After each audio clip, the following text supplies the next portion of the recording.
What's up, everybody? Well, today it's now that time for another full house cleaning. This time I'm going to be featuring something a little bit different. Here I present to you my Rainbow D2, predecessor to the D3. This is the first model of the Rexair series of vacuums that has taken the Rainbow name. Many of you will probably remember the predecessor, the Rexair Model D, which is essentially this same vacuum, only the older variants came in gold, some were silver.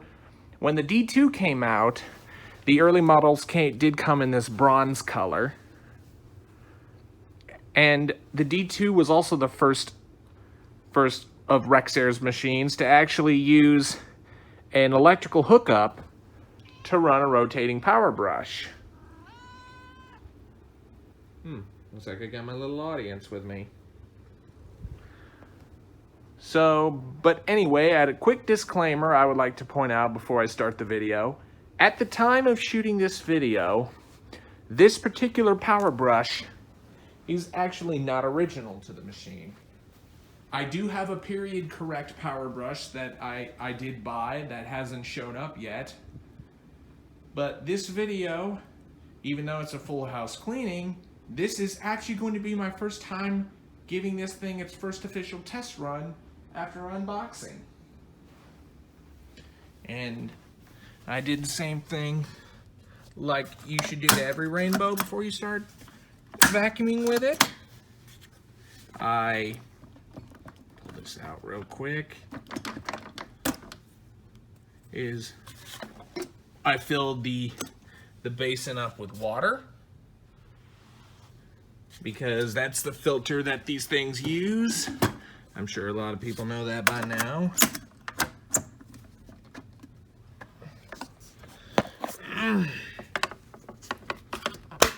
Man, this is a very tight connection. It's just how well built these were made back then. It's got metal body, fantastic chrome dome up top, and it's got a 3-pin connector compared to the 2-pin on the D3C and later. And the connection, I will say, is very tight. You will have no issues with this cord sliding out. Same as where it connects to at the end of the wand to down into the power brush, which, speaking of power brush, this is the first power brush for Rainbow machines, built by Eureka and used on their old Rotomatics of the time. There's the brush roll. The distribulator style, I think that's what Eureka calls it. It's got soft bristles and beater bars right here. Compared to the later D3 style power brushes, these bristles and beater bars don't form a chevron pattern to funnel everything into the center suction path, which is kind of interesting. But we'll see how all that works when we get to the cleaning portion of the video. So let's get started. All right, so now let's get started.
Alright, let's examine carpet lines here. Does leave alright carpet lines, really not the best. This thing honestly beats more than it sweeps, to be honest with you. But yeah, with the soft bristles, it does do an okay job sweeping, but it's not really the best. And there are replacement brush rolls that you could actually buy for these Eureka Rotomatic style power brushes for these that come with just straight bristles only. And I even think they have one that forms a chevron pattern, just like a modern rainbow brush roll would. But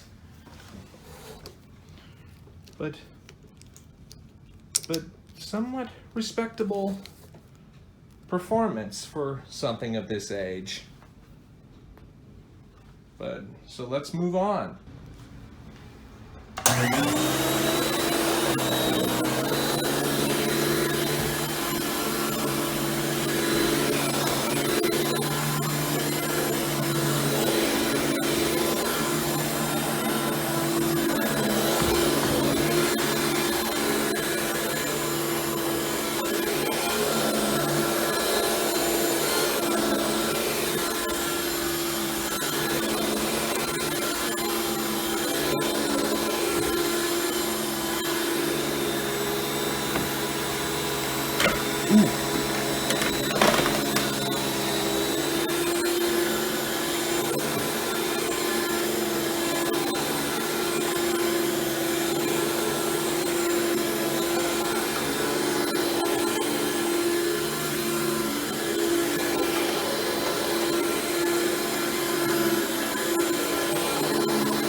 Starting to sound a little bit better as it winds down once I put a little bit more mileage on the motor.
Well, now that we've reached the end to our full house cleaning, I will say first impressions on this, it's going to take some getting used to the release mechanism on this Eureka Rotomatic style power brush. And I'm not too sure if you guys picked up the weird ticking noise that it was making during the final vacuuming session, but I think I managed to get that going away by taking it apart and putting it back together again. I originally thought it was the sleeve bearings inside the brush roll, but it sounded more like it was a plastic on plastic tick rather than a sleeve bearing noise. So that was a pretty weird, interesting noise that I probably was sorted out. But for now, let's go ahead and take this hose off and see what this thing picked up. This is probably going to be interesting because I haven't vacuumed in about a week.